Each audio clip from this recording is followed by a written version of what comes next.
Hey YouTube, Estacado 5000 here. What's up? Here's another retro deck profile. Crystal Beast for the March 1st, 2010 ban list. Here we go. We got two Dragon Queen of Tragic Endings. So basically you can only summon this when you have free continuous spell cards on your side of the field, if I remember correctly. And as you know, the Crystal Beast monsters, when they are destroyed on the field and sent to the graveyard, they reappear in the spell and trap card zones, treated as continuous spell cards. So, and its other effect is, when this attacking card inflicts battle damage to your opponent's life points, your opponent has to discard one card from their hand to the graveyard, and you draw one card. And during your standby phase, if this card is in your graveyard and was sent there from the field, you can send one face-up continuous spell card you control to the graveyard to special summon this card back onto the field. So basically, every time this card inflicts battle damage to your opponent's life points, your opponent not only loses a card from their hand, you can draw one card. And when this is destroyed and sent to the graveyard, on your next turn, you can send one of your Crystal Beasts in your spell and trap card zone to the graveyard to special summon this back from the graveyard back onto the field. So it's a pretty good monster. Then you got free Crystal Beast Sapphire Pegasus. When this card is normal summoned or special summoned, you can select one Crystal Beast monster from your deck and put it onto your spell and trap card zone and treat it as a continuous spell and trap card. Spell card, I mean. So it's pretty cool. 1800 attack, really good monster. Then you got free Crystal Beast Topaz Tiger.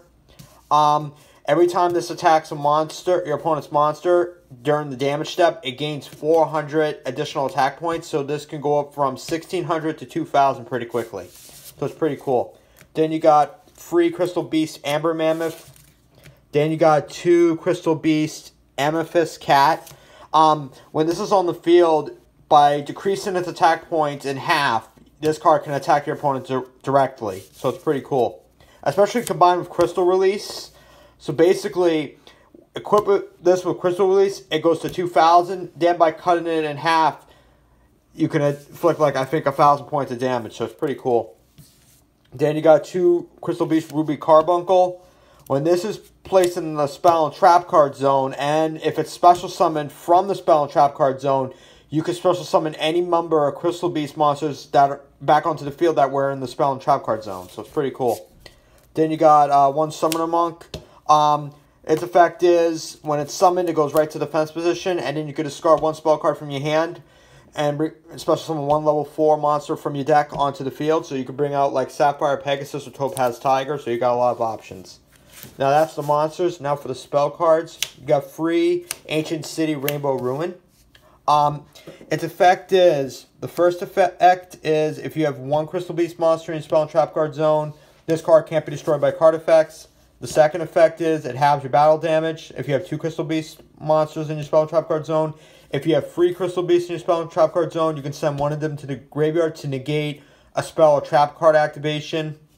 If you have four Crystal Beast monsters in your spell and trap card zone during your main phase, you can draw one card. And then the fifth one, once per turn during your main phase, you can special summon one Crystal Beast monster from your spell and trap card zone.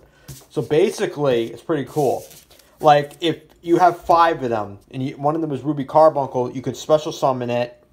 And then through Crystal Beast Ruby Carbuncle's effect, you can special summon the other 4 in the spell and trap card zone. So it's a pretty good way to increase your resources.